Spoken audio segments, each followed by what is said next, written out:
नमस्कार मंडळी. मंडळी, आपण शाळेचं एखादं पाठ्यपुस्तक हातात घेतलं की सर्वात आधी दिसतं ते त्याचं मुखपृष्ठ. त्यानंतर छपाई आणि आवृत्तीची माहिती आणि मग भारतीय संविधानाची प्रस्तावना. आम्ही भारताचे लोक या शब्दाने सुरू होणारी ती प्रस्तावना, ज्यात भारताचे लोकशाहीचं स्वप्न, समानता, स्वातंत्र्य, बंधुता आणि न्याय या मूल्यांचा पाया मांडलेला आहे. पण आता या संविधानाच्या प्रस्तावनेबाबत देशभरात मोठा वाद निर्माण झालाय. कारण NCERTच्या 9वीच्या नव्या सामाजिक शास्त्राच्या पुस्तकातून भारतीय संविधानाची संपूर्ण प्रस्तावना हटवण्यात आल्याचा आरोप होतोय. इतकंच नाही, समाजवादी आणि धर्मनिरपेक्ष हे शब्दही पुस्तकातून दिसत नसल्यामुळे विरोधक आणि शिक्षक तज्ज्ञांनी केंद्र सरकारवर गंभीर आरोप केले आहेत. त्याचवेळी या नव्या पुस्तकात मनुस्मृतीतील काही सांस्कृतिक श्लोकाचा समावेश करण्यात आल्यामुळे हा वाद आणखीच चिघळला आहे. मग नेमकं या पुस्तकात काय बदल करण्यात आले? मनुस्मृतीचे श्लोक कोणते आहेत? सरकार यामागे काय कारण सांगतंय? आणि विरोधक एवढे आक्रमक का झालेत? आजच्या व्हिडिओमध्ये संपूर्ण समजून घेऊया. प्रथम, NCERT म्हणजे national council of educational research of training. देशभरातील शालेय शिक्षणासाठी पाठ्यपुस्तके तयार करणारी संस्था. राष्ट्रीय शैक्षणिक धोरण म्हणजेच NEP 2020 नुसार NCERT गेल्या काही महिन्यापासून इयत्ता 9वीच्या पुस्तकांमध्ये मोठा बदल करत आहे. याच बदलाचा भाग म्हणून सामाजिक शास्त्राचं नवं पुस्तक प्रकाशित करण्यात आलं. हे पुस्तक समोर आल्यानंतर शिक्षण क्षेत्रात, राजकीय वर्तुळात आणि सोशल मीडियावर एकच चर्चा सुरू झाली.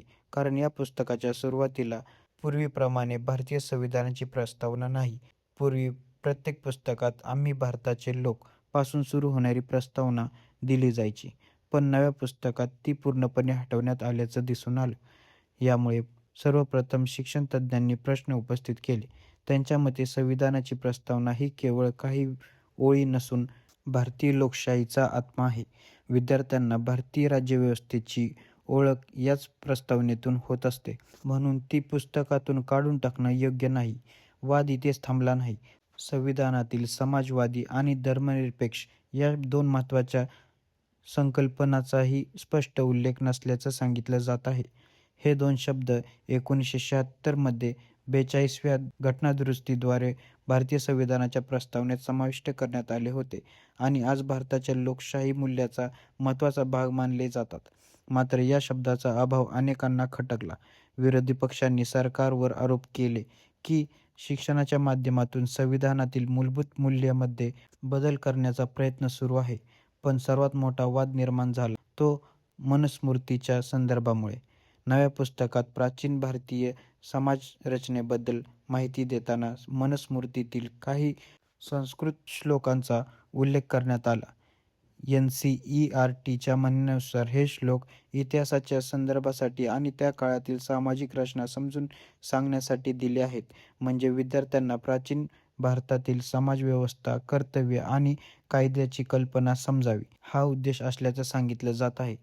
पण यावरूनच नवा वाद सुरू झाला.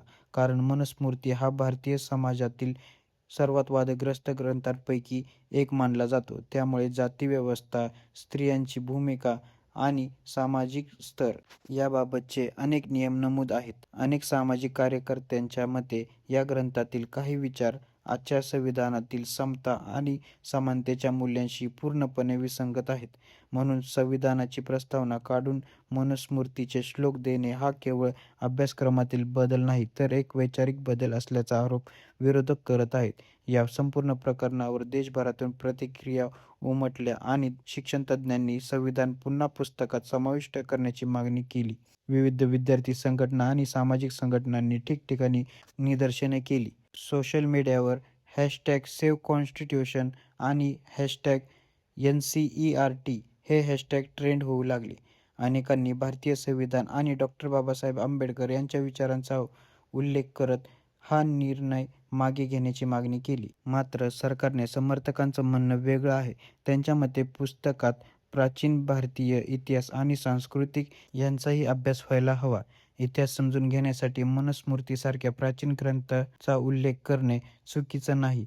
ते म्हणतात, हा कोणताही ग्रंथाचा प्रचार नाही, तर इतिहासातील विविध स्रोतांची माहिती देण्याचा प्रयत्न आहे. दुसरीकडे विरोधकांचं म्हणणं आहे, की इतिहास शिकवणं वेगळं आणि संविधानाचा आत्मा पुस्तकातून हटवणं वेगळं. त्यांच्या मते दोन्ही गोष्टींची तुलना होऊ शकत नाही. भारतीय संविधान हे प्रत्येक विद्यार्थ्याला लहानपणापासून समजलं पाहिजे, कारण तेच भारतीय लोकशाहीचं सर्वोच्च मार्गदर्शक दस्तावेज आहे. सध्या या मुद्द्यावर राजकीय वातावरण तापलेलं आहे. विरोधी पक्ष संसदेपासून रस्त्यापर्यंत सरकारला घेरण्याचा प्रयत्न करत आहे.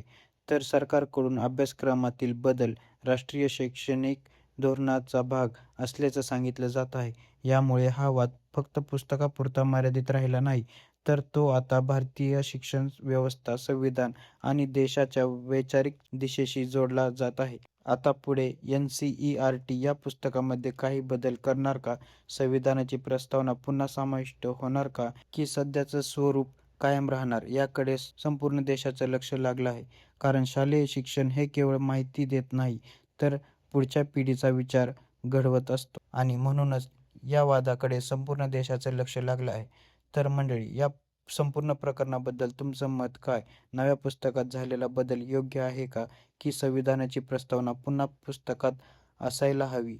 तुमचं मत कमेंटमध्ये नक्की सांगा आणि अशाच महत्त्वाच्या राजकीय, सामाजिक आणि देशातील मोठ्या घडामोडींचे सखोल विश्लेषण पाहण्यासाठी चॅनलला सबस्क्राईब करायला अजिबात विसरू नका.